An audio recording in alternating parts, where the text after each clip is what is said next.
జూబ్లీస్ ఉప ఎన్నికల్లో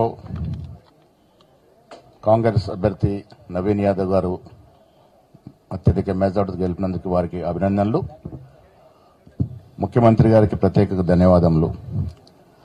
ముఖ్యమంత్రి గారు సరైన దిక్సూచితో ఒక మార్గాన్ని ఇచ్చి ఈ ఎన్నికల్లో కాంగ్రెస్ పార్టీ ఇస్తున్నటువంటి అభివృద్ధి సంక్షేమం ప్రజలకు తీరుతున్నటువంటి తీరుతెన్నుల్ని వివరించడంలో అక్కడ ఇన్ఛార్జ్ ఉన్నటువంటి మంత్రులందరూ, ఎమ్మెల్యేలు, ఎమ్మెల్సీలు, ఎంపీలంతా కూడా ఇంటింటికి వెళ్లి మా సంక్షేమాన్ని చెప్పుకోగలిగినారు. డిప్యూటీ ముఖ్యమంత్రి బట్టి విక్రమార్క గారు, నేను ఎప్పటికప్పుడు ముఖ్యమంత్రి గారి సలహాల సూచనలతో కార్యక్రమాన్ని, సంక్షేమాన్ని ప్రజలకు తీరుతున్నట్టు తీరును వివరించడం జరిగింది.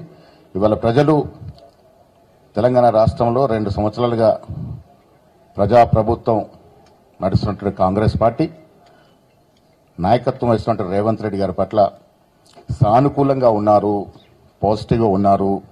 మేమంతా కూడా మీరు ఇస్తున్నటువంటి అభివృద్ధి సంక్షేమం పట్ల సంతృప్తిగా ఉన్నామన్నటువంటి సందేశాన్ని ఇవాళ జూబ్లీస్ జరిగినటువంటి ఎన్నికల ద్వారా తెలియజేయడం జరిగింది. మీ ద్వారా తెలంగాణ ప్రజలకి, ముఖ్యంగా జూబ్లీస్ ప్రజలకు ధన్యవాదాలు తెలియజేస్తూ ఈ పాజిటివ్ వేవ్ భవిష్యత్తులో ఉంటుంది. మళ్ళీ 3 ఏళ్ల తర్వాత జరిగే ఎన్నికల్లో కూడా కాంగ్రెస్ పార్టీ 100కు పైగా సీట్లు గెలుచుకొని రేవంత్ రెడ్డి గారి నాయకత్వంలో మళ్ళీ కాంగ్రెస్ ప్రభుత్వం ఏర్పాటు చేస్తుంది. ఈ పాజిటివ్ పవనాలు రేపు వచ్చే జీహెచ్ఎంసీ మరియు లోకల్ బాడీ ఎన్నికల్లో కూడా కాంగ్రెస్ పార్టీ ప్రజలు ఆదరిస్తారని ఆశాభావం వ్యక్తం చేస్తా ఉన్నాను. ధన్యవాదములు. ఇప్పుడు గౌరవనీయులు ముఖ్యమంత్రి రేవంత్ రెడ్డి గారు మీతో మాట్లాడతారు.